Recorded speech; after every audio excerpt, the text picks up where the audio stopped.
Welcome to the Zandbergen Report, where wealth strategies and pop culture collide, featuring your distinguished host and certified financial planner, Bart Zandbergen.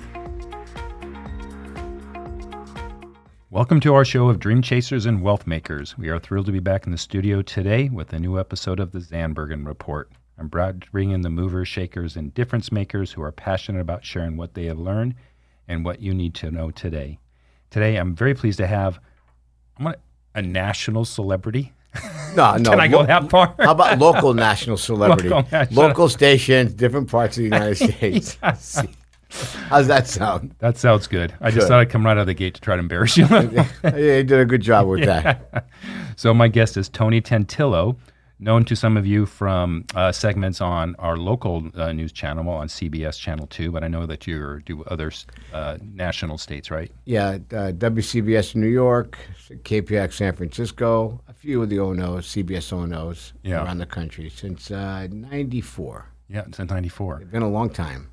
So you said 28 years in TV and radio. Yeah. And your first podcast right here, right now. First podcast with you. I couldn't say no to you when you asked me at the gym to do it, and I said, I'm not going to say no to you. Yeah. No, well, why would you? No way. No way. I said no to a lot of people, but not you. I said, without a doubt, let's do this. And that's what we're doing. Thank you for agreeing to be on the show. We're going to have a good time. So, Tony, let's talk about, you're the food go-to guy, the food expert.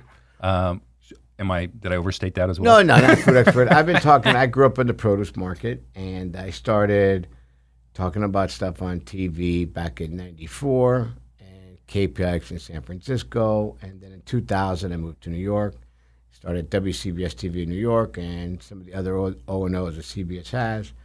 And it's been a lot of fun. Yeah. It's mainly talking about produce, being in different restaurants, doing dining deals with other restaurants and supermarket tips, and it's been fun. It's been a long time. I don't do it as much as I did before because I concentrated on our food company. On your day job? My day job, our food company, Tantillo Foods, T&M Imports, and mainly stayed there. Concentrated more on that because our business is kind of growing, and we supply many supermarkets around the country. Yeah. So let's kind of start back from the beginning. Sure. So are you first generation U.S.? No. Okay. I was born in outside of Palermo, Sicily. Oh, so you're A little town called Bagheria. Okay. Known for a lot of different things, good things. And one time was on The Godfather 3 when they went back to Sicily. They went back to Bagheria, and my father goes, "That's our town, Chi tuo paese" in Italian, Sicilian. Yeah. And my father. I was 3. My brother Johnny was about 4 or 5, and we left Sicily for my father to come over here, and like a lot of immigrants did, and work hard and start a new life. And ended up in San Francisco, and it was very good. And he worked very hard to get where he was at. He passed a couple years ago, but that's where you learn when you come from a family from immigrants how to work hard every day. And a lot of things. Right. A lot of that culture is teaches you a lot. Yeah, I couldn't agree more. My parents are immigrants. They were married in Europe and Holland, and I was born here, but very soon after. So was your dad in the produce business? Yes, he grew in the produce business. We grew up in the produce business. My brother's still in the produce business. My other brother's still in the produce business. I'm the only one who left the produce business and did TV, and my dad thought I was nuts. Not so much now, but exactly. Exactly. So how did that transition? So you know nothing about produce. You're doing your thing. How did your first TV thing happen?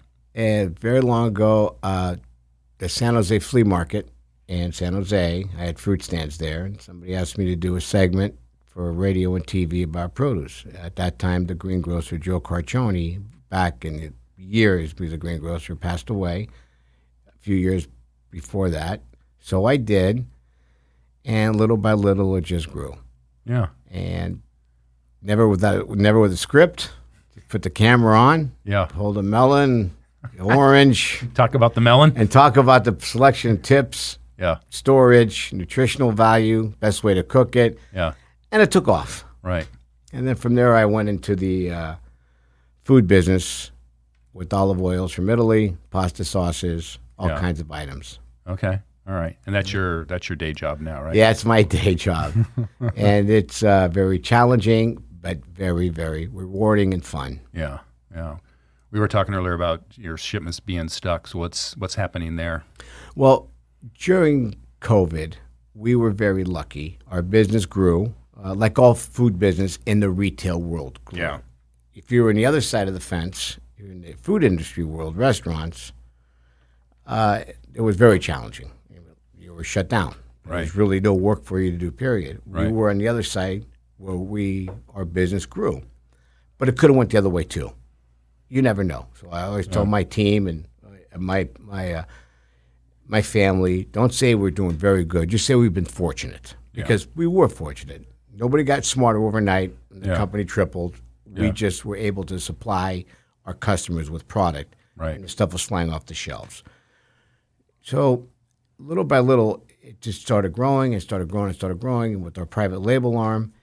And it was doing fine, but lately with all these logistical problems around the world with containers and just trying to find people to move product, trucking companies trying to find drivers just to pick product up. It's been challenging, but everybody's in the same boat. Yeah. Everybody. It's not as easy as it used to be, but it's still fun. Yeah. It's still fun. So did you not have any supply chain issues from Italy? Because I understood they shut down hard. They shut down hard, but not for food. So they were that was their essential. That was their, because it's essential. Yeah. A lot of product comes from Italy, especially northern Italy and Sicily. We're getting a lot of our product from. Yeah. And if they would have shut that down, you couldn't fill supermarkets all through Europe, and a lot of product from Italy, of course, is here. Yeah. So food being essential in California and the rest of the world, also in Italy. But it was scary because I thought, like you said, it's going to shut down. And I remember watching Trump on TV one time saying, we're going to shut down trade out of Italy, because Italy at that time, right around the factory where some of our product is, that destroyed with the COVID. I mean, it was terrible. There's small little towns in Piedmont, small little towns. Yeah. So I said, shut down the trade? Oh, boy. But then they retracted and said, no, not the food trade. Containers coming in, that's still okay. Yeah. I go, thank you. Yeah. Thank you. That worked out. But, so the trade stayed open, and things were a little bit slower getting out because a lot of the factories could not put all their employees in at one time. They would do 8-hour shifts, 3 times a day, but less employees, obviously. Instead of having 25 or 50 or 100, they would cut that by a third for safety. All right. We were talking earlier that I never really thought much about it, but your supply comes via ship just because of the mass quantity. Sure. Containers. So when it comes from Italy, how long does that take in a normal? On a normal West Coast, 5 to 6 weeks, which isn't that bad. East Coast, 2.5 to 3 weeks. Okay. Right now, 12 weeks to the West Coast, and maybe 4 or 5 weeks to the East Coast. Okay. So it really, Yeah. And when your supply dries up, it's hard to get the stuff off the ship. But you just got to keep enough inventory, which we have, and it's just hard to replenish a lot of times. Right. But we still haven't cut a PO. POs are all still coming. Yeah. Everything's going well. Yeah. The headache is trying to get it back in the warehouse, fill up the warehouses. Yeah. So what's your product line? You said olive oils? We have avocado oil, Tantillo avocado oil. We do a lot of private label avocado oil for the major chains. We have pasta sauce from Torino, Italy, which I apologize I didn't bring you any. Yeah. I'm sorry. I am. I'm just thinking about it. And I'm talking about my stuff. I'm not bringing it here. Danielle, can you believe we don't? Danielle, I'm so sorry. I told her outside I should have brought it. We have pasta sauce from Italy. We have California olive oil, lemon and lime juices from Sicily that you see in the produce department, artichoke hearts from Italy, California sun-dried tomatoes, a lot of the antipastas from Italy, caponata, dried peppers, olive spreads, a total of about 40 items. Okay. All right. Avocado oil from Italy. No, avocado oil's here. California. That makes more sense. California. Okay. About 75% of our products is from Italy. Yeah. The other 25% is from California. California olive oil. We don't do Italian olive oil anymore, just California. Yeah. And a lot of avocado oil. We started something with avocado oil because I got into that business about 5-6 years ago, where it's just started to take off. But not a lot of people had it on the shelf. There's 2 companies. Yeah. And then it really started picking up with the keto plan and people Yes. cooking with it, high heat point, the flavor profile. So I got together with my team and we go, what can we go with this? Avocado oil is avocado oil. So we started with infused avocado oil. Ooh. Lemon, garlic, and red pepper. Oh. So when you pour it out, because avocado is kind of bland. Yeah. Right? It's a cooking oil. Yeah. It's a vegetable oil. Right. Basically, it's cooking oil. So we add flavor to it. And we're one of the only ones in the country with that. So it really started taking off. And we just take that little niche and grew it. So sign me up for some of that too. Yes, I'll bring you some avocado oils. Because I was going to ask, and you kind of already answered the question. It seems like there's been a big, like at our house, we have avocado oil, cooking point. High heat point. Yeah. And I don't know, my wife says it's healthier, so I'm just going to go with it. That's what they say. But a good extra virgin olive oil is really good for you. Yeah. Do you cook with extra virgin olive oil? I do at a, when I'm a medium heat stir fry. Right. Or if I'm going to bake like roast vegetables at a maybe 325, 350 with some balsamic, and then extra virgin olive oil. Now, do you finish your dish with extra virgin olive oil? No. Try to start with extra virgin olive oil. Yeah. And finish with extra virgin olive oil. So by finishing, it's done cooking. Done cooking. It's almost like a condiment. Ah. Just put a little bit on top. They're good extra virgin olive oil. Yeah. Not the blends. Yeah. They're really good ones. A little pricey, but they're good. Yeah. It refreshes the whole dish. A lot of times you start with something when you cook with it, and you want to end with it. Because when you heat it up, the acidity level goes up. Yeah. So it's not extra virgin olive oil anymore. It's just oil. Okay. So the cold pressed olive oil or just regular olive oil on top when it's done changes the whole dish. All right. All right, so here's a basic question. Sure. And I actually don't know the answer. Okay. Extra virgin olive oil. What does that even mean? The acidity level. The acidity level being very, very, very low. Okay. And a good way to tell when you go into a restaurant and they give you an olive oil plate. Yeah. All right. Yeah. Look at it. If it should be green, correct? Yeah. Run your finger, index finger, any finger you want, down the middle of that olive oil. Okay. If it closes up slowly, very slow, it's great oil. Okay. If it closes up like this very quickly, it's a blend oil, which means it's got canola, sunflower. It's a blended oil, which a lot of people, it's cost savings. Yeah. It doesn't taste that bad, but it's not extra virgin olive oil. So just do that test. I was at a restaurant, I'm not going to mention the name, a couple of days ago, high-end restaurant, Laguna Beach. Yeah. Super high-end. Yeah. So they had great bread, reminded me of Sullivan Street Bakery bread. I think I know what you're talking about. Go ahead. Crusty bread. Yeah. So I go have some olive oil. They brought out the olive oil, and I said, I looked at it, I go, the color is not one like that. It closed up. And the next day I told somebody at the gym who knew the chef there, I'm not going to mention name, and they said, oh, no, they must have made a mistake. They really do have good olive oil. It's just a good way of testing it. I want to learn your personality here. Did you like send it back? I didn't send it back. Did you eat it? No, I didn't eat it. But, it's like it's not bad for you. It just my taste buds a little bit different for olive oil. That's all. I mean, it's nothing wrong with it. Yeah. Nothing wrong with it. It just wasn't, I expected just a good olive oil. Okay. When you're paying that kind of money for a plate. Yeah. All right. Organic, non-organic? Do you play in both worlds? We do organic olive oil. Organic is big. It's growing. Yeah. A lot of product from Italy is naturally like non-GMO. Yeah. Most of Europe does not grow product like we grow in the United States. Right. So they don't even say non-GMO because they it's don't need standard. To. We put it on there. So, but you don't need, if you're in Italy, you don't need to put that on there because they don't use it. Most of the stuff out of Europe is cleaner. Right. It's different. Growing styles, everywhere from the chicken to the beef to any of the produce items. It's just a different way how they do it. They don't do it by the mass, right, like we do here. Right. Different style, and their plates are much smaller at a restaurant than we have here. Yeah. Do you go back to Italy often? I go about 3 or 4 times a year, but last year I couldn't go because it was a very bad situation there. Thank God none of my family in Sicily got hurt or infected, and everybody knew in northern Italy was fine, so we're very blessed. Yeah. Huh. Yeah. Do you are you a good cook as well? I like to cook. I'm not a chef, just love to cook. Yeah. Love to cook. I cook on TV a lot of time with the anchors, and Yeah. at home, my wife does a lot of the cooking. Okay. Yeah.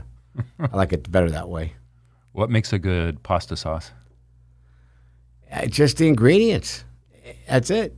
Yeah. It's the ingredients of using a nice base to start with, a nice sofrito, which is like olive oil. Then you heat it up a little bit. You put the aromatics in there, the carrots, the onions, the celery. You know when to time that. You put in the right tomato in there and just let it simmer for a while. And it's not a lot to do. It's just all about ingredients and time. So you make your own sauce? Yes, Yeah. we do. But I also buy my own sauce. I buy that before I make it. So it's a lot easier to open the jar and pour it out. Yeah, I'll say. You seem pretty driven. Have you always been this way? Yes, I'm very competitive. Yeah. I don't like to lose in anything, especially in business, against our competition. Yeah. It's just one thing that I grew up with.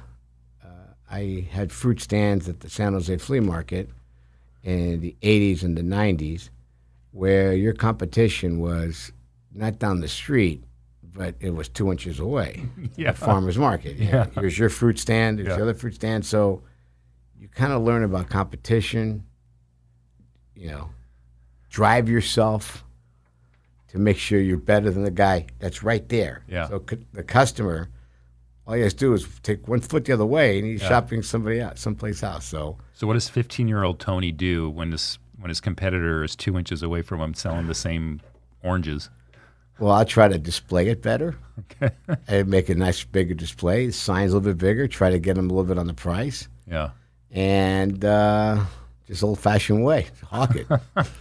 3 pounds for $1 and give them samples. Yeah. Anything possible. Yeah. Yeah. Do whatever it takes. Whatever it takes. Whatever it takes. All right. Did you ever go to business school or? No need. I didn't go to college. Yeah, no need. No, I don't know. All my kids did. Graduated from universities. I got 3 beautiful children, 3 beautiful grandchildren. Yeah. Married to the same woman for 37 years. Been very fortunate in the family life, extremely. But when I was growing up, we went to work. So I was working at the flea market in the weekends when I was just a kid. And my father had the fruit stands, and I took him over when I was 18 years old. And then right when I got my driver's license, now my father looked at me as a delivery boy. Not, delivery time. Yeah. Load the truck with bananas and make the deliveries. So 3-4 days a week, I get up at 2 o'clock in the morning, go make deliveries, and then drive to school, to go to high school. Wow. After I was 16 years old, when I got my license, at 7:30 I was in school. Fell asleep a lot, Yeah. but that's what we did. Yeah. My father came here with nothing, and just that's how we were able to drive in business. And Yeah. you get your ups and downs. Sometimes the downs are better than the ups because you learn and you learn. Actually, That's what I tell everybody. Yeah. It's very important sometimes to take a hit. It's how you get out of it. Exactly. It's what you do during the challenging times. Yes. Agreed. And you were talking about work ethic earlier, and so I think that's pretty apparent as well. Well, you got to be honest. Handshake. Yeah. One of the biggest contracts I've ever had is done with my handshake because my reputation was there. Yeah. That's the most important thing. Yeah. Say you're going to do something, do it. Right. That's all. Right. No excuses. You must have some pretty good stories. Probably more on the television side. So, any come to mind? The audience would love to hear. Television side. Did a lot of live television. Sometimes you had to do with some of the crazies, but not a lot of, stories that would pop out. The very first time I started doing TV, I was so scared that I wanted to, some breaking news, anything, get me out of here. Yeah. But no, but TV's been pretty good. You just learn how, when I first started cooking on the air, you learn how the timing of it is, where you got 2.5 minutes to make a dish. So you got to start a lot of stuff before. Yeah. But the biggest part of that whole 2.5 minutes is the final plate. So when you plate it, it's got to be perfect. Anything before that does not make a difference. It's that shot at the end. Yeah. It's how you finish. It's how you finish. It's how you finish. And, we learned that and did a lot of produce tips in farmers markets, supermarkets all over the country. And been pretty fortunate with that. Nothing. Wish I could tell you some great stories, my friend, but I don't have any when it comes to that. No bloopers? No bloopers? No, I can't believe it. What? Yeah, You've told me before, no script ever. Ever. And never a blooper? Ever. And if I had a blooper, I would just smile. Like, oh, I didn't mean to say that. There's nothing. Yeah. No, I don't know how that happens either, because sometimes I like to use foul language. Yeah. Sometimes. Really? Sometimes it comes out, and sometimes, thank God it never has. But, I've been got a lot of experience with food products and going to get things and going to Mexico, looking at products, and, a lot of experience there. A lot of great stories there. I don't know if I can say them on the air, but no, I'm just kidding. But no, it's been fun. It really has been. Yeah. So what are so you said you've run into some challenges, and we all learned from that. But what are some lessons that you've learned over this time? The lessons that I've learned over this time is when you say something is done, wait till it's done. One thing I've learned when you deal with a lot of people is, okay, we're going to finish this off, and at the end it'll look like this. And sometimes, I'm not saying this, monetize-wise, you take it to the bank. And just as a saying, you take it to the bank. But you don't take it to the bank until the check is done, the piece of paper signed, the container landed. I mean, there's so many things that could change between doing a handshake or put a deal together. There's so many obstacles there. Right. And you learn to expect them. You learn when they come how to handle them. And the main thing is, keep your temper down. So the biggest thing I've learned is just keep your temper down. You have a temper, Tony? A little bit. You keep your temper down and be patient, but just expect things to come that way. Yeah. It's not always going to be perfect. Right. Expect it. Always challenges. It's how you handle those challenges. Yeah. That's what I've learned.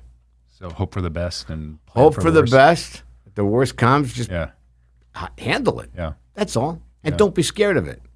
Don't ever be, I'm not going to take this. I'm not going to answer this. Don't be scared of anything. Just take care of it. Right. Put it to bed. All right. Good lesson. What would Tony tell his 5-year-old self? My 5-year-old self? Oh, my gosh. That's a good question. You're not going to be 6 feet tall. Because I was the shortest kid in the class. I thought I was going to be the tallest one day. That never happened. So what would Tony tell a 5-year-old self? I guess life's going to be good. Just be patient. Yeah. But don't change. Yeah.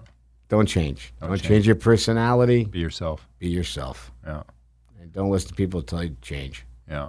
Because a lot of times that comes your way. Well, if you do it this way, if you change this way. Yeah. Like I was telling you about the script. And I started in TV, they put a script up. They said, script. So I'm reading this thing on a teleprompter. And this gentleman, John Severino, he used to run ABC, then he went to CBS. He was at the station at KPX that day. Runs upstairs. Right commercial break. What are you doing? I go, John, I'm reading off a script. He goes, who put something on the script for Tony?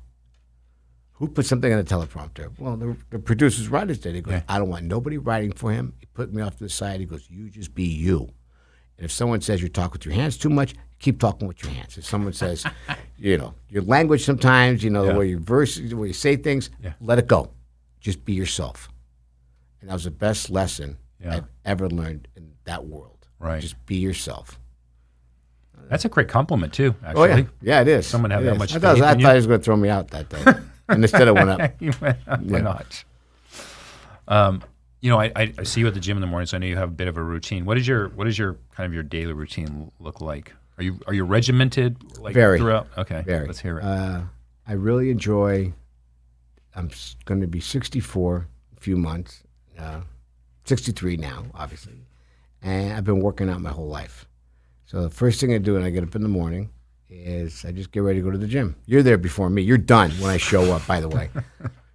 So I get to the gym about 7:30, 8:30, and I make sure that all the conference calls, everything I have to do, I want to wait because I can now. Yeah. So I'll wait till after. I'll get my nice workout in. I take take a nice sauna, steam, I always watch what I've been eating. I try to keep myself healthy, go to the office, check on some stuff, go to supermarkets, look at the products out there, conference calls, etc. And then by 3, 4 o'clock, I'm usually home, sitting outside or at the beach, and I like to have a nice cigar and a scotch and reflect on the day. There's my day. Wow, we should all hope to have a day like that. That's my day. That's my relaxation time, my cigar and scotch. Yeah.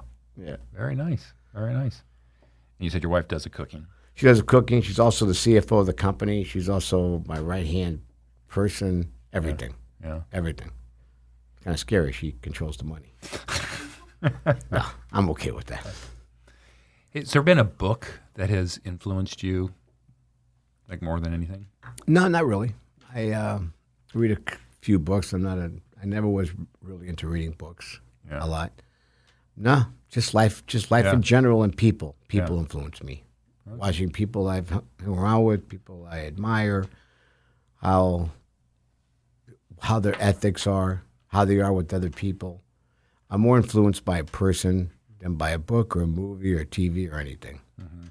Yeah. Good words. What's your best purchase under $100? My best purchase under $100.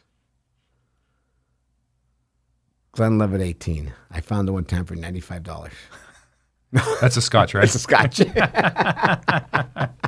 Fair enough. Fair enough. No, I've that purchase under $100. Could you buy a lot of good things for under $100 these days? No, that's why I asked. Yeah. So it's got to be something that. Some nice shoes I bought the other day. They're about $98. Yeah, not too much. All right. Not too much. What's your guilty pleasure? My scotch. Your scotch and your cigar? That's my guilty pleasure. That's it. That's it? That's all you got? That's all I got for you. That's all I got. That's it. Yeah. Sometimes, not every day, but sometimes I'll have a scotch and two or a nice. Yeah. I really love a nice scotch. I do a lot of research on scotch. I really love a nice cigar. I got a beautiful humidor. I really enjoyed them. Enjoyed them for the last 10, 15 years. Started learning about them. And it's my time. And I made a lot of great friends in like a nice cigar lounge in New York or here. Yeah. Or we just sit back and just have a cigar and talk about life. It's kind of like an equalizer when you're in a lounge having a cigar and a drink, because no matter what the person next to you does, it makes no difference. Yeah. And I like that. I don't like people saying that I have this, I drive this. I'm the first guy to walk away. Just be a good person. Yeah. Hang on, we have a drink. Yeah. Smoke, whatever you want to do. Yeah. I don't want to know what you got. Yeah. You could be a landscaper. You could be just, I don't care. You like good scotch, you like cigar, you're in. You're in. Let's just talk about life. Yeah. That's all. Yeah. Awesome. Hey, Tony, how can people reach you, your product? How does that work? Just because my products are in supermarkets and Albertsons and the pavilions around here. All the Albertson chain, different banners that they have around the country, Kroger's, and it's Tantillo products, and then tantillofoods.com. Okay. That's all. All right. All right. Well, I appreciate you taking the time. This has been a lot of fun. Thank you. I knew it was going to be hard to get you to talk. My first podcast. Were you able to get anything in, by the way? A word? Yeah. Or two? Yeah, you did good. Yeah, I got you talking. All right. I want to thank everyone who has tuned in. We look forward to being in the studio next week. Cheers. Tune in next week for the latest edition of the Zandbergen Report, Tuesdays at 2 p.m. Catch up on our recent shows by visiting podcast.bartzandbergen.com. The Zandbergen Report is also available on iTunes, iHeartRadio and Spotify. Interested in being a featured guest on our show or have a question you'd like to hear us answer? Email podcast@bartzandbergen.com. The contents of this podcast episode do not constitute an offer of securities or a solicitation of an offer to buy securities and may not be relied upon in making an investment decision related to any investment offering Access Wealth Management LLC, an SEC-registered investment advisor. Access does not warrant the accuracy or completeness of the information contained herein. Opinions are our current opinions and are subject to change without notice. Prices, quotes, rates are subject to change without notice. Generally, investments are not FDIC insured, not bank guaranteed, and may lose value. Brokerage services are offered through Tessera Capital, member FINRA.